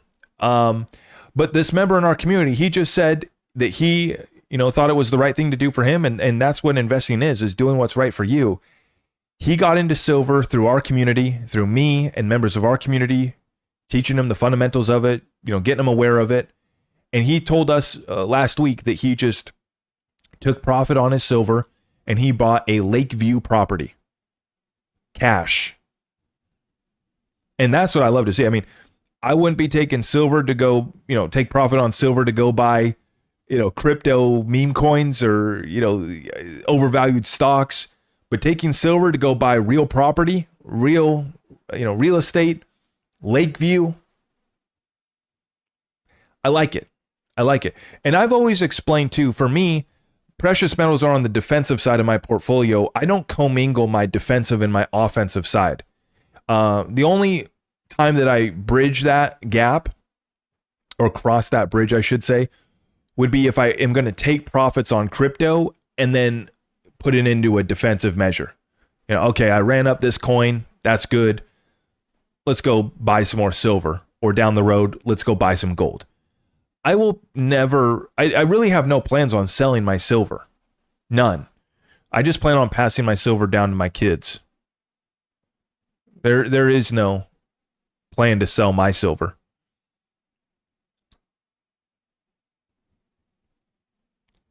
We are tired of the shilling. Zach, Jake, all y'all are shills. Yeah, guys, I mean, it's unfortunate. I've seen myself and other creators getting backlash. And I'll just speak on my behalf, right? I have admitted that we missed my targets in 2025. I felt very confident in my targets based off of real analysis, not just trying to deliver hopium, not just trying to show you something. I really want to make a difference with people's lives, and so I do my best to share my best analysis. I put my reputation on the line every day, and we missed, and I admit that, and I, am willing to admit when I'm wrong, and we just keep moving forward and we learn from it. And I was explaining that earlier here today. It's just sad because I've seen backlash where people are like, are you still, you only got a few days left for $100 XRP. And I'm like, I never said $100 this year. That was not me. I never said we were going to go above $30 this year. Yes, I was wrong on my targets, but please hold me accountable for my targets, for my analysis, not somebody else's. I cannot speak for the hundreds and thousands of other XRP content creators, right? And I will show you what I believe in. Not afraid to do that. So if you want to call me a shill, I don't care, because I am going to shill what I believe in. Always have, always will. To me, it's important to make our community aware of good resources. I believe in that. How else are we supposed to onboard new people who are trying to figure out the crypto space? Oh, don't shill them an exchange that they might be able to use. How stupid is that? Now, if you're shilling business models that are not legit or that are scammy, or shilling coins that are scams, then yeah, that's bad. I'm not afraid to shill what I shill. I will continue to shill what I believe in. 100%. Was it wrong for me to shill my good friend Andy Sheckman's firm, Miles Franklin, the last 3 years that I've been connected with Andy and his team? Nah. I'm going to be shilling. You better believe that. You better believe it. But, it's just sad because I see backlash for me, and I see a lot of just people are very frustrated with, that prediction that Jake put out. And I've been vocal all year that I said it wasn't going to hit. Never was. I've said that all year. And now myself and others are taking backlash for it. And he's taking a lot for it. You make that bed, you're going to have to lay in it. And that's going to be a tough go. It's going to be a tough time. But, I think hopefully he'll do the right thing. And by the way, I've seen some comments too, so I'll just say this. I never backstab Jake or people try to say these crazy things. No, I simply have said that all year. I've said that we wouldn't see that price prediction play out. I've said he was wrong at the start of the year. I said he was wrong then. And even when I had him on my show earlier this year, the title of that video was XRP or what? XRP $100 XRP potential ? And if you go back and look at the content, I never said that we are going to go to $100 this year. So that's and saying that you don't agree with somebody's price prediction is not turning on somebody. People want to drum up drama. There is no drama. Having a difference of opinion is, come on.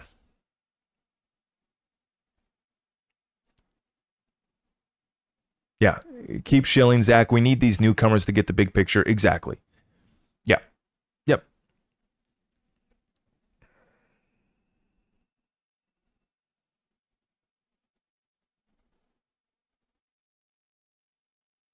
Exactly. Yeah. Thank you, Chester. I appreciate that. Thank you guys for the comments.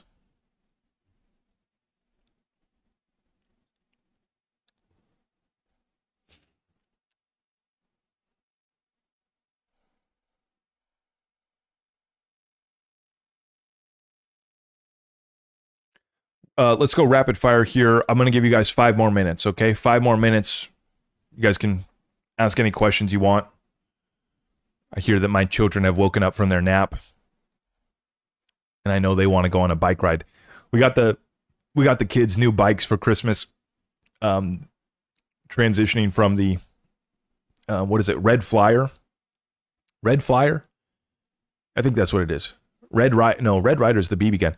The Red Flyer little tricycle style bikes.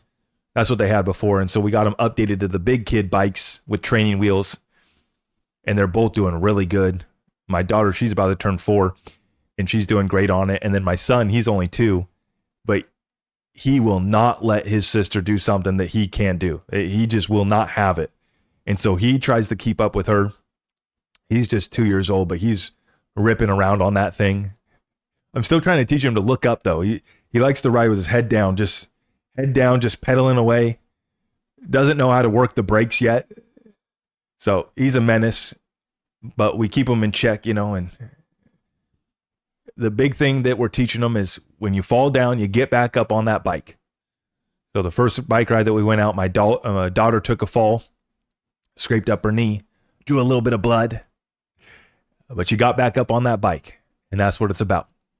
That's life. That's life. We're having a good time. Hope everybody else had a very blessed and great Christmas as well, too. Yeah, love your work, Zach. It's good to hear all angles from different influencers and make your own call. Absolutely. 100%. Yeah, Radio Flyer. That's what it is. Radio Flyer.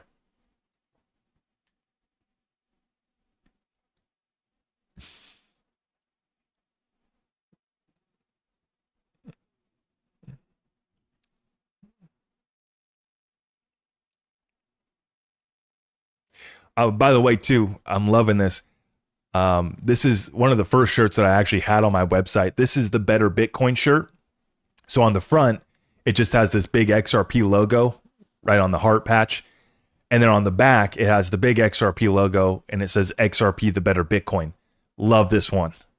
I've been wearing this one out. It's nice because you can kind of wear it out in public and it's not like too flashy or big or, it doesn't. But if somebody does see it and they want to have the conversation, they can. And I was actually just... somebody asked me about my shirt the other day and I was using it to explain the difference between Bitcoin and XRP. And that's the good thing now with where we're at, is a lot of people understand Bitcoin. You know, they've heard about crypto. They kind of get Bitcoin. Okay, it's digital gold store of value. And so this shirt really just allows you to take it straight to the point, explain how XRP is the same as Bitcoin in a lot of ways, but then it allows you to elaborate on why it's better. So, yeah. You guys make me laugh. Shilling up north, shilling to the east, shilling down south. Chill shill. That's it. That's what I am, is I'm a chill shiller. You know, no high pressure, no FOMO, no, you know, just, hey. By the way, I just like to keep it real because some of these platforms are killing you guys. I put out a tweet earlier and I was telling my Discord group, I was selling off a couple cryptos. I'm not going to name the platform, but they hit me with an 8% spread. The difference between what I could buy the crypto for and what I ended up selling it for. The difference between that market price and what they allowed me to sell it for was an 8% spread. I don't care if you use the platforms that I use. I just like to tell you guys the platforms that I use and why I use them. It's because I'm not trying to get charged 8% spread. You know, a lot of people look at Caleb and Brown and they say, oh, 3% fees, that's so expensive.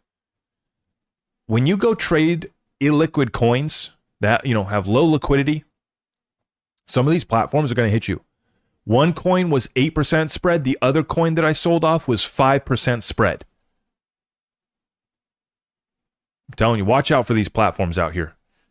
They're getting away with highway robbery, some of them. It's crazy. Robert Swanson, thank you for the chat. Zep, your opinion on Go Baby Trader, future of AI traders. Oh, yes. Somebody had asked me about that. I forget if it was somebody in my Discord or somebody that I had a one-on-one call with. Yeah, somebody I had a one-on-one call with. They asked me about it. I don't like using bots. Many bots are copy-paste, white label bots. In my opinion, and I'm not saying that there's not a few outliers, but by and large, just generally speaking, the only people making money on bots are the people that are selling them. And like I said, not to say that there's not like a few good bots that you couldn't use. I'm sure there are there. We have somebody in our community that actually does use, he creates his own bots. But that's what's important, is you got to understand that a lot of the bots out here are just copy paste bots. And when you're using the same algorithm, the same bot that everybody else is using, you're going to be exit liquidity. Right? And there's usually market makers out here. There are market makers out here with more sophisticated AI bots and algorithms to trade against you. So it's the high frequency traders. That's why we've seen, like on a daily basis, on the days that the stock market is open, at 10 a.m. Eastern, we've seen these huge liquidity sweeps where basically the discrepancy between where the market closes at the day before and where the market opens up at, and then they open it up, and then it's like once the traders hit their desk and get their notes, they do this liquidity sweep. And that's the market makers on Wall Street. And they're using high frequency trading algorithms and more sophisticated bots and AI than we're using. So Go Baby Trader, I have nothing good or bad to say about it. I just broadly, I don't use them. I don't use them. I know some people have been asking me about Arch Public, which is a platform that some people have started to use, and they've been asking me for what I think about that. Kind of the same thing, generally speaking. I think that a lot of these, you're using the same bots and algorithms that other people are. It's not really alpha. It's not going to give you an advantage. And specifically to Arch Public, I know of two people that invested large sums in Arch Public, and one of them was down 50% before they pulled the plug and quit using it, and another person was down 24%, and they were still in it and watching to see how it would play out, see if they could make their money back.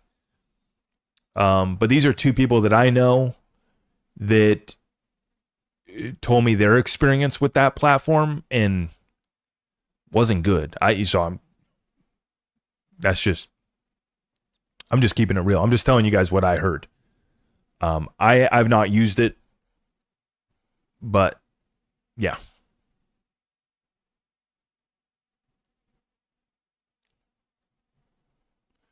Zach's the best shiller I know. Thank you. I appreciate that comment. Do I think Cardano is dead? No. I think Cardano will come back eventually. I don't think it's dead. Charles Hoskinson is stepping away from Twitter, though, which to me is not a good move. It's one thing if you want to be like, in your professional capacity as a CEO, be a little bit more mindful of what you post and be a little bit more careful, sure. But that's a net negative. I mean, I don't like to see that. That's just one thing. Obviously, Cardano is bigger than Charles Hoskinson, but in large part, it does rely on Charles to be that mouthpiece. And I think that's not good. If Brad Garlinghouse said that he was stepping away from Twitter, I wouldn't like that. Do I need to see Brad posting on Twitter every day? No, we don't want that. Right? It's about having a healthy balance. But I think that, I've been out of the loop as far as the midnight token airdrop, the distribution, everything that's happening over there. I'm not watching Cardano very closely. I know that they have a very passionate community, and I do believe that it will come back. Have I done? Trying to look. If I go to my coin reviews, Cardano. I need to do a review of Cardano. Yeah, I haven't done a review of Cardano yet. So I need to add that to my list. But all year long, I said that I didn't think that Cardano would go above $10. So.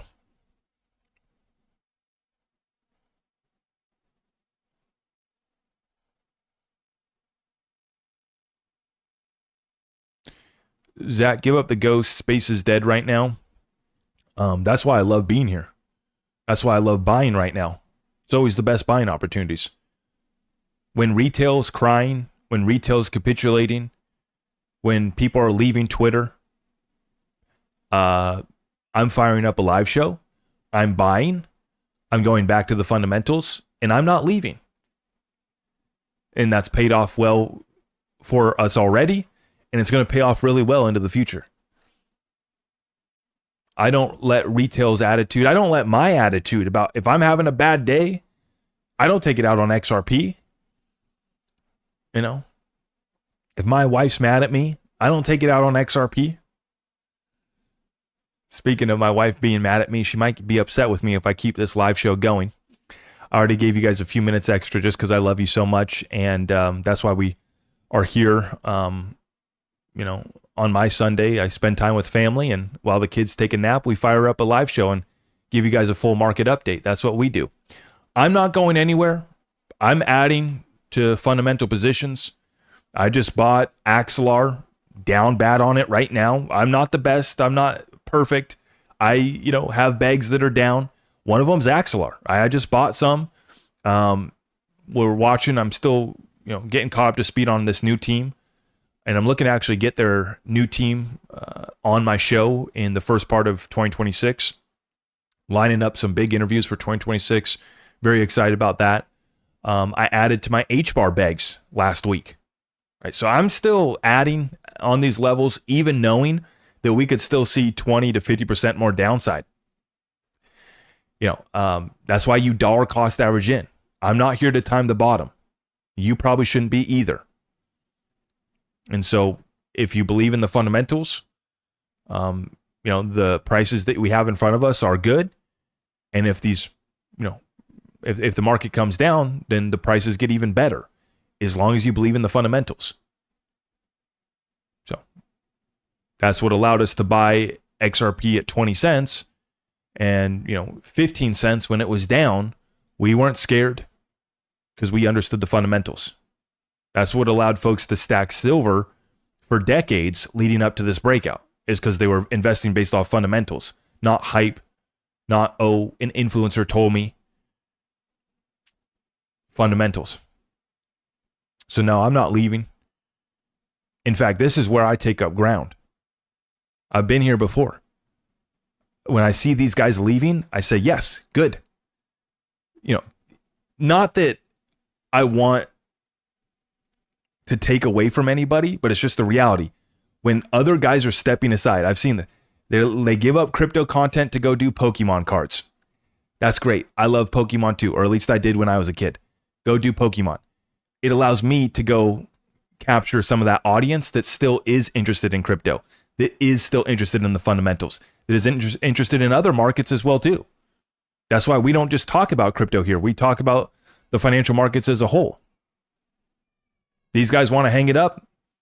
Just gives us an opportunity to move right in and capture more territory. And we're going to bring you that analysis every single day as we wrap up 2025. Really looking forward to the next year here in 2026. Appreciate everybody who tuned in here tonight. I'm going to wrap it up here. Everything's at my website, zachrector.com, and I greatly appreciate your support, okay? God bless you all. Thank you.